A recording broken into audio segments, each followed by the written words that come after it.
ಸಖತ್ ಖಾರ ಬಣ್ಣ ಮತ್ತು ರುಚಿ ಆಚಿ ಚಿಲ್ಲಿ ಪೌಡರ್. ಹೊಸನಗರದ ನಿಟ್ಟೂರಿಂದ ಬೆಂಗಳೂರಿಗೆ ತೆರಳುತ್ತ ಸ್ಲೀಪರ್ ಬಸ್ ಇದೆ. ಅದು ಸೂಡೂರು ಮತ್ತು ಅರಸಾಳ್ ಮಧ್ಯದಲ್ಲಿ ಏನು ಫಾರೆಸ್ಟ್ ಇದೆ. ಫಾರೆಸ್ಟ್ ಮಧ್ಯದಲ್ಲಿ ಕೂಡ ಅದು ನಿನ್ನೆ ಒಂದು ದುರಂತ ಸಂಭವಿಸಿತು. ಬೆಂಕಿ ತಗಲಿದ ನಂತರ ಕೂಡ 36 ಜನ ಪ್ರಯಾಣಿಕರಿದ್ದರು. ಆ 36 ಜನ ಪ್ರಯಾಣಿಕರು ಅದೃಷ್ಟ ಚೆನ್ನಾಗಿತ್ತು, ಅವರೆಲ್ಲ ಬಚಾವಾಗಿದ್ದಾರೆ. ನಮ್ಮ ಜೊತೆ ಮಾತಾಡಲಿಕ್ಕೆ ಸ್ಥಳೀಯರಿದ್ದಾರೆ. ಸ್ಥಳೀಯ ಮಾತಾಡ್ಸೋಣ. ಸರ್, ಈ ಒಂದು ದುರಂತ ನೋಡಿದಾಗ ಏನು ಅನ್ಸುತ್ತೆ ನಿಮ್ಗಂತ?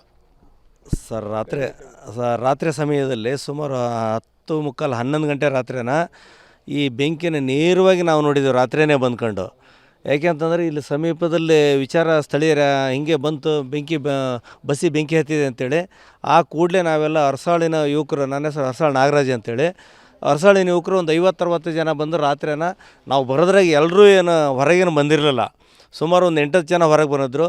ನಮ್ಮ ಸ್ಥಳೀಯ ಹುಡುಗರು, ಅರಸಾಳಿನ ಹುಡುಗರು ಕಲ್ಲು ಮತ್ತು ದೊಣ್ಣೆಗಳನ್ನು ತಗೊಂಡು ಇದು ಗ್ಲಾಸ್ಗಳನ್ನೆಲ್ಲ ಪುಡಿ ಮಾಡಿ ಹೊರಗೆ ತೆಗಿತಕ್ಕಂಥ ಕೆಲಸ ಮಾಡಿದರು. ಆಮೇಲೆ ಅಷ್ಟರೊಳಗೆ ಸಾಕಷ್ಟು ಬೆಂಕಿ ತೀವ್ರತೆ ಅಂದರೆ ಸುಮಾರು ಒಂದು 20 ಅಡಿ ಹೈಟ್ ಬೆಂಕಿ ಉರಿತಾ ಇತ್ತು.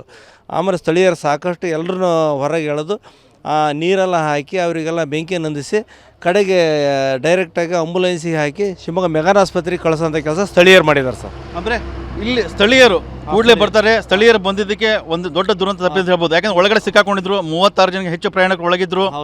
ಒಬ್ಬೊಬ್ಬರು ಹೊರಗೆ ತೆಗಿದ್ರು, ಎಲ್ಲ ಸಹಾಯ ಮಾಡಿದ್ರು ಎಲ್ಲ ಸೇರ್ಕೊಂಡು. ಸ್ಥಳೀಯರು ಅಂದ್ರೆ ಅರಸಾಳಿನ ಯುವಕರು ಮತ್ತು ಇಲ್ಲಿ ಸಮೀಪದ ಸೂಡೂರು ಈ ಟೈಪ್ ಎಲ್ಲ ಜನ ಬಂದ್ಕೊಂಡು ರಾತ್ರಿ ಅಂದ್ರೆ ಸುಮಾರು ಒಂದು 20ಕ್ಕೂ ಅಧಿಕ ಜನ ಹೊರಗೆ ಸ್ಥಳೀಯರೇ ತೆಗೆದಿದ್ದು.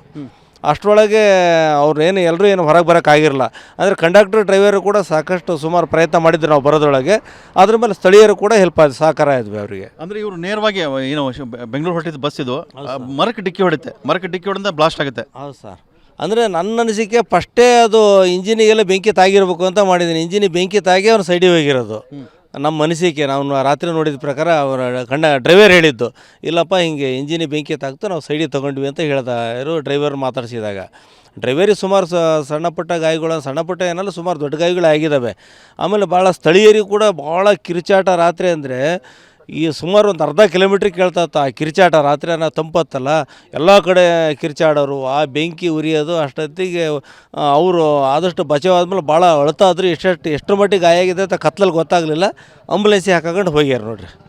ಇದು ಇಲ್ಲಿರುವಂಥ ಸ್ಥಳೀಯರು ಕೂಡಲೇ ಇಲ್ಲಿ ರಕ್ಷಣೆಗೆ ಧಾವಿಸ್ತಾರೆ. ರಕ್ಷಣೆಗೆ ಧಾವಿಸಿದ ನಂತರ ಅವರು ಸುಮಾರು ಜನ ಪ್ರಯಾಣಿಕರಿದ್ರು, ಒಳಗಡೆ ಇದ್ದರು. ಅವರು ಆ ಒಳಗಡೆಯಿಂದ ಪ್ರಯಾಣಿಕರನ್ನ ಇಲ್ಲಿರುವಂಥ ಅರಸಾಳು ಮತ್ತು ಸೂಡೂರು ಗ್ರಾಮಸ್ಥರಿದ್ದಾರೆ, ಅವರು ಬರ್ತಾರೆ. ಅವ್ರು ಬಂದು ಇವ್ರನ್ನ ರಕ್ಷಣೆ ಮಾಡ್ತಾರೆ. ಬಸ್ಸಿಂದ ಹೊರಗೆ ತಿಂತಾರೆ. ಎಲ್ಲ ಗ್ಲಾಸ್ ಇದೆ, ಬೆಂಕಿ ಹೊತ್ಕೊಂಡು ಉರಿತಾ ಇತ್ತು. ಹಾಗಾಗಿ ಗ್ಲಾಸ್ ಎಲ್ಲ ಹೊಡೆದಿದ್ದಾರೆ. ಹೊಡೆದ್ಬಿಟ್ಟು ಒಬ್ಬೊಬ್ಬರನ್ನಾಗಿ ಹೊರಗಡೆ ತೆಗೆದಿದ್ದಾರೆ. ಸಹಾಯ ಕೂಡ ಮಾಡಿ ಹೊರಗಡೆ ಬರಲಿಕ್ಕೆ. ಮತ್ತೊಬ್ಬರು ಸ್ಥಳೀಯರು ಮಾತಾಡ್ಸಲಿಕ್ಕೆ ನಮ್ಮ ಜೊತೆ ಇದ್ದಾರೆ. ಸರ್, ಏನೇನಾಯಿತು ನೀವು ರಾತ್ರಿ ಬಂದಾಗಿಲ್ಲ? ಸರ್, ನಾನು ಸುಧಾಕರ್ ಸೂಡೂರು ಅಂತೇಳಿ ರಾತ್ರಿ 10:00ವರೆಗೆ ವಿಶೇಷವಾಗಿ 10:15 11 ಗಂಟೆ ಒಳಗಡೆ ಶಿವಮೊಗ್ಗ ಮಲೆನಾಡದಲ್ಲಿ ನಾವೆಂದೆಂದೂ ಇಂಥ ದುರ್ಘಟನೆ ನೋಡಿರಲಿಲ್ಲ. ಅದೃಷ್ಟವಶಾತು ಚಾಲಕಂದು ತುಂಬ ಸಮಯ ಪ್ರಜ್ಞೆಯಿಂದ ಸುಮಾರು 36-38 ಜೀವಗಳನ್ನ ಉಳಿಸಿದ್ದಾನೆ ಅಂತ ಹೇಳ್ಬೋದು ಸರ್. ಆ ಸಂದರ್ಭದಲ್ಲಿ ಅರಸಾಳದಿಂದ ಒಂದಿಷ್ಟು ಜನ, ಸೂಡೂರಿನಿಂದ ಒಂದಿಷ್ಟು ಜನ ಬಂದು ಗಾಜು ಎಕ್ಸಿಟ್ ಡೋರ್ಗಳನ್ನ ಪುಡಿ ಮಾಡಿ ತಕ್ಷಣ ಅಗ್ನಿಶಾಮಕ ದಳಕ್ಕೆ ಕರೆ ಕೊಟ್ಟು ಅಗ್ನಿಶಾಮಕ ದಳಕ್ಕೆ ಬಂದು ಬೆಂಕಿಯನ್ನು ಆರಿಸ್ತು. ನಮ್ಮ ಮನವಿ ಏನಿಲ್ಲ ಸರ್, ಶಿವಮೊಗ್ಗ ಬಿಟ್ಟರೆ ಹೊಸನಗರದವರೆಗೂ ಯಾವುದೇ ಅಗ್ನಿಶಾಮಕ ಕೇಂದ್ರ ಇಲ್ಲ. ನಾವು ಸರ್ಕಾರಕ್ಕೆ ಒತ್ತಾಯ ಮಾಡ್ತಾಯಿದ್ದೀವಿ, ಸ್ಥಳೀಯ ಜನಪ್ರತಿನಿಧಿಗಳಿಗೆ ಒತ್ತಾಯ ಮಾಡ್ತಾಯಿದ್ದೀವಿ. ರಿಪ್ಪನ್ಪೇಟೆ ಹತ್ರ ಒಂದು ಅಗ್ನಿಶಾಮಕ ಕೇಂದ್ರವನ್ನು ಮಾಡಿಕೊಡ್ಬೇಕು ಅಂತ ಹೇಳ್ಕೊಂಡು ನಮ್ಮೆಲ್ಲ ಸುತ್ತಮುತ್ತ ಗ್ರಾಮಸ್ಥರದ್ದು ಒಂದು ಮನವಿ ಮಾಡ್ತಾ ಇದ್ದೀವಿ ಸರ್. ಇರುವಂಥ ಸ್ಥಳೀಯರು ಹೇಳೋ ಪ್ರಕಾರವಾಗಿ ಏನು ಬೆಂಕಿ ಹೊತ್ತು ಉರ್ಕೊಂಡು ಶುರು ಆಯಿತು, ಆ ಬೆಂಕಿ ಹತ್ತಿದ ನಂತರ ಬಸ್ ದಗದಾಗ ಹತ್ತು ಉರಿತು, ಸುಟ್ಟು ಭಸ್ಮ ಆಯಿತು. ಯಾಕಂದರೆ ಪ್ಯಾಸೆಂಜರ್ಗಳನ್ನ ಪ್ರಾಣಾಪಾಯದಿಂದ ಕಾಡಿದ್ರು. ಒಳಗಡೆ ಇರುವಂಥ ಲಗೇಜ್ ಇತ್ತು, ಆ ಲಗೇಜ್ಗಳನ್ನ ಬಚಾವ್ ಮಾಡಬೇಕಾಗಿತ್ತು, ಉಳಿಸ್ಬೇಕಾಗಿತ್ತು. ಆ ನಿಟ್ಟಿನಲ್ಲಿ ಕೆಲಸ ಆಗಲಿಲ್ಲ. ಸಹಜವಾಗಿ ಕೂಡ ಅಂದರೆ ಇಲ್ಲಿ ಹತ್ತಿರದಲ್ಲಿ ಕೂಡ ಎಲ್ಲೂ ಕೂಡ ಅಗ್ನಿಶಾಮಕ ದಳದ ವಾಹನಗಳಿರಲಿಲ್ಲ. ಅದು ಹೊಸನಗರದಿಂದ ಬರಬೇಕಾಗಿತ್ತು. ಹೊಸನಗರ ಬರೋದು ವಿಳಂಬ ಆಯಿತು. ಹಾಗಾಗಿ ಈ ಒಂದು ದುರ್ಘಟನೆ ನಡೆದ ಅಂತೇಳಿ ಸ್ಥಳೀಯರು ಕೂಡ ಈ ಹತ್ತಿರದಲ್ಲಿ ಕೂಡ ಏನು ರಿಪ್ಪನ್ಪೇಟೆ ಇದೆ, ಪಟ್ಟಣ ಇದೆ, ಅಲ್ಲಿ ರಿಪ್ಪನ್ಪೇಟೆಯಲ್ಲಿ ನಮಗೆ ಅಗ್ನಿಶಾಮಕದ ಕಚೇರಿ ಆಗಬೇಕಾಗಿದೆ, ಅಲ್ಲಿ ವಾಹನಗಳ ವ್ಯವಸ್ಥೆ ಮಾಡಬೇಕಂತೇಳಿ ಸ್ಥಳೀಯರು ಒತ್ತಾಯ ಮಾಡ್ತಾರೆ. ಅಂದರೆ ಈ ಎಲ್ಲ ವ್ಯವಸ್ಥೆ ಇದೆಲ್ಲ ನೋಡಿದಾಗ, ಏನು ದುರಂತ ನೋಡಿದಾಗ ಇದು ಸಾಕಷ್ಟು ಅಂದರೆ ಇಲ್ಲಿರುವಂಥ ಸ್ಥಳೀಯರು ಕೂಡ ಸಾಕಷ್ಟು ಅಚ್ಚರಿ ಆಗಿದೆ. ಅಂದರೆ ತಡರಾತ್ರಿ 10:15 ಗಂಟೆ ಸುಮಾರವಾಗಿ ಜನ ಅಚ್ಚಾಡ್ತಾಯಿದ್ರು, ತಮ್ಮ ಜೀವ ಉಳಿಸ್ಲಿಕ್ಕೆ ಹೋರಾಡ್ಕೊಳ್ತಾ ಇದ್ರು. ಆ ಸಂದರ್ಭವನ್ನು ಕೂಡ ಇಲ್ಲಿ ಸ್ಥಳೀಯರು ನೋಡಿದ್ದಾರೆ. ಏನೇನಾಯ್ತು ರಾತ್ರಿ ಒಂದು 10 ಕಾಲಾಗಿತ್ತು. ನಮಗೂ ಕೂಡ ಇಲ್ಲಿ ಪಕ್ಕದಲ್ಲಿ ಹಿಂಗೆ ಬೈಕಲ್ಲಿ ಬಂದಾರೆ ಹೇಳಿದರು, ತುಂಬ ಬೆಂಕಿ ಹತ್ಕೊಂಡಿದ್ದೆ, ಬಸ್ಸಲ್ಲಿ ಚೀರಾಡ್ತಿದ್ದಾರೆ ಅಂತೇಳಿ. ತಕ್ಷಣ ಬಂದ್ವಿ ನಾವು, ಇಲ್ಲೇ ಪಕ್ಕದ ಮನೆ ಊರ ಇಲ್ಲೇ ಸೂಡೂರು ಗೇಟ್ ಅಂತೇಳಿ. ಬಂದಾಗ ತಕ್ಷಣ ಬಂದು ನೋಡಿದಾಗ ಸಿಕ್ಕಾಪಟ್ಟೆ ಬೆಂಕಿ ಹತ್ಕೊಂಡಿತ್ತು. ಪ್ರಯಾಣಿಕರೆಲ್ಲ ಇಳಿದಿದ್ರು, ಆಲ್ರೆಡಿ ಇಳಿಸಿದ್ರು. ಆಂಬುಲೆನ್ಸ್ ಮುಖಾಂತರ ನಾವೇನು ಆಂಬುಲೆನ್ಸು ಬೇರೆ ವೆಹಿಕಲಲ್ಲಿ ಕಳಿಸ್ಬೇಕು. ರಿಪ್ಪನ್ಪೇಟೆ ಇದಕ್ಕೂ ಎಲ್ಲಿ ಸರ್ಕಾರಿ ಆಸ್ಪತ್ರೆಗೂ ಹೋಗಿದ್ರು ಕೆಲಷ್ಟು. ಮತ್ತು ಇನ್ನೂ ಕೆಲವರು ಶಿವಮೊಗ್ಗ ಮೆಗನ್ ಆಸ್ಪತ್ರೆಗೆಲ್ಲ ಕಳಿಸಿದ್ರು. ಎಲ್ಲರೂ ಸ್ಥಳೀಯರು ಬಂದು ಇಲ್ಲಿ ಸಹಕಾರ ಮಾಡಿದ್ದಾರೆ. ಮತ್ತು ಮಧ್ಯ ನೀವು ನೋಡಿದಾಗ ಸುಟ್ಟು ಉರಿತಾ ಇತ್ತು, ಪ್ರಯಾಣಿಕರು ಕಿರ್ಚಾಡ್ತಾ ಇದ್ರು, ಅರ್ಚಾಡ್ತಾ ಇದ್ರು, ಗಾಯ ಆಗಿತ್ತು.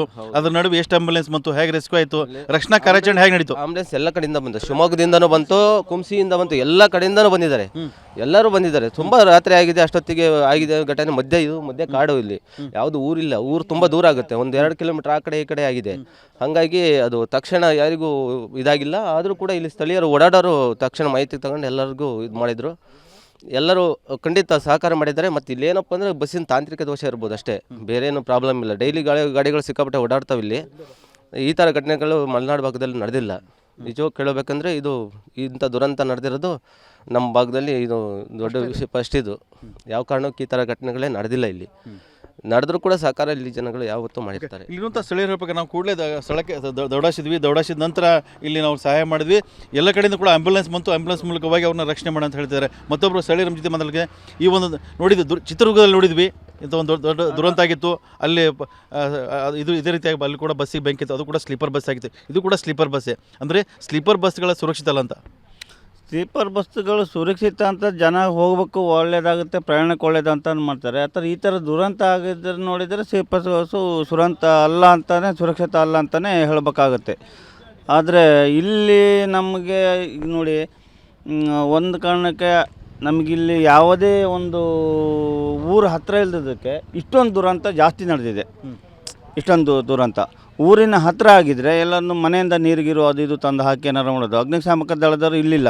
ಅಲ್ಲಿ ಶಿವಮೊಗ್ಗದಿಂದ ಬರ್ಬೇಕಂದ್ರೆ 40 ಕಿಲೋಮೀಟ್ರ್ ಬರಬೇಕು, ಹೊಸನಗರದಿಂದ ಬರ್ಬೇಕಂದ್ರೆ 50 ಕಿಲೋಮೀಟ್ರ್ ಬರಬೇಕು. ಹತ್ತಿರ ಯಾವುದಾದ್ರು ಇದ್ದಿದ್ದರೆ ಸ್ವಲ್ಪ ಕಂಟ್ರೋಲ್ ಆಗ್ತಿತ್ತೇನೋ ಅಂತ ಇದು ನಮಗೆ ಅನಿಸುತ್ತೆ. ಆಮೇಲೆ ಈಗ ಖಾಸಗಿ ಬಸ್ ದುರಂತ ನೋಡ್ತೀವಿ, ಪ್ಯಾಸೆಂಜರ್ ಇರ್ತಾರೆ, ಲಗೇಜ್ ಏನು ಹಾಕ್ತಾರೆ ಗೊತ್ತಾಗಲ್ಲ. ದೊಡ್ಡ ಸಂಖ್ಯೆ ಲಗೇಜ್ ಹಾಕ್ತಾರೆ, ಆ ಲಗೇಜ್ ಏನಿರುತ್ತೆ ಒಳಗೆ ಏನು ಗೊತ್ತನಾಗಲ್ಲ. ಅಂದರೆ ಹಣದ ಆಸೆಗೋಸ್ಕರ ಲಗೇಜ್ ಜಾಸ್ತಿ ಆಗಿಬಿಡ್ತಾರೆ, ಅದೇನು ಗೊತ್ತನಾಗಲ್ಲ. ಇದರಿಂದ ಒಳಗಡೆ ಮೊಬೈಲ್ ಇರುತ್ತೋ, ಬ್ಯಾಟ್ರಿ ಇರುತ್ತೋ, ಮತ್ತೊಂದು ಇರುತ್ತೋ ಗೊತ್ತಾಗಲ್ಲ. ಈ ಲಗೇಜ್ ವ್ಯವಸ್ಥೆ ಆಗಬೇಕಾ, ಚೆಕಿಂಗ್ ಆಗಬೇಕು, ಇದು ಲಗೇಜ್ ಒಂದು ಇದು ನಿರ್ಬಂಧ ಇರಬೇಕಾ? ಇದಕ್ಕೆ ನಿರ್ಬಂಧ ಹೇರೋಕ್ಕೇನೋ ಆಗಲ್ಲ. ಯಾಕಂದರೆ ಬಸ್ಸಲ್ಲಿ ಈಗ ಬೆಂಗಳೂರಿಗೆ ಅಕ್ಕಿನೋ ಇನ್ನೊಂದು ಏನೋ ತಗೊಂಡು ಹೋಗ್ತಾರೆ ಊಟಕ್ಕೆ ಅಂತೇಳಿ. ಇಲ್ಲಿ 3 ಕಡೆಯಿಂದ ಹಳ್ಳಿ ಕಡೆಯಿಂದ ಇದ್ದವರೇ ಬೆಂಗಳೂರಲ್ಲಿ ಜಲ ಇರ್ತಾರೆ. ನಿರ್ಬಂಧನೇನು ಮಾಡಿದರೆ ಅದರಿಂದ ಏನು ಪ್ರಯೋಜನ ಇಲ್ಲ. ಲಗೇಜ್ ಗಾಡಿಲೇ ತಗೊಂಡು ಹೋಗೋಕೆ ಅನ್ನೋದೇನಿಲ್ಲ. ಆದರೆ ಏನಪ್ಪ ತಗೊಂಡು ಹೋಗಿರ್ತಾರೆ, ಅಂಥದ್ದನ್ನು ಬಚಾವ್ ಮಾಡಲಿಕ್ಕೆ ಆಗಲಿಲ್ಲ ಅಲ್ಲಿ. ಅದಲ್ಲ, ಬೇರೆ ಬೇರೆ ಜನ ಪ್ರಯಾಣಿಕರು ತೊಗೊಂಡು ಹೋಗ್ತಾರೆ, ಲಗೇಜ್ ಅದು ಬೇರೆ ಲಗೇಜನ್ನು ಹಾಕ್ತಾರಲ್ಲ, ಇಲ್ಲಿಂದ ಟ್ರಾನ್ಸ್ಪೋರ್ಟ್ ಮಾಡ್ತಾರೆ ಬೇರೆ ಕಡೆ ಎಲ್ಲ. ಬ್ಯಾಟ್ರಿ ಆಗಿರ್ಬೋದು, ಮೊಬೈಲ್ ಆಗಿರ್ಬೋದು, ಬೇರೆ ಈ ಥರ ಎಲೆಕ್ಟ್ರಾನಿಕ್ ಗುಡ್ಸ್ಗಳನ್ನ ಅದು ಬಸ್ನವ್ರು ಅದನ್ನ ಸ್ವಲ್ಪ ಕಂಟ್ರೋಲ್ ಮಾಡ್ಕೊಂಡು ಹೋಗೋದು ಒಳ್ಳೆಯದು. ಬಸ್ಸಿನವರಿಗೆ ಅದು ಮಾಡ್ಕೊಂಡು ಹೋಗೋದು ಒಳ್ಳೆಯದು. ಯಾಕಂದರೆ ಪ್ಯಾಸೆಂಜರ್ ನಾವು ಹಾಕಲ್ಲಪ್ಪ, ಅದನ್ನು ನೀವು ಬೇರೆ ಗಾಡಿಯಲ್ಲಿ ಗೂಡ್ಸ್ ಗಾಡಿಯಲ್ಲಿ ಹಾಕಿ ಕಳಿಸ್ಬಿಡಿ ಅಂತ ಹೇಳ್ಕೊಂಡು ಹೋಗೋದು, ಅದು ಭಾರಿ ಒಳ್ಳೆಯ ಕೆಲಸ ಅದು.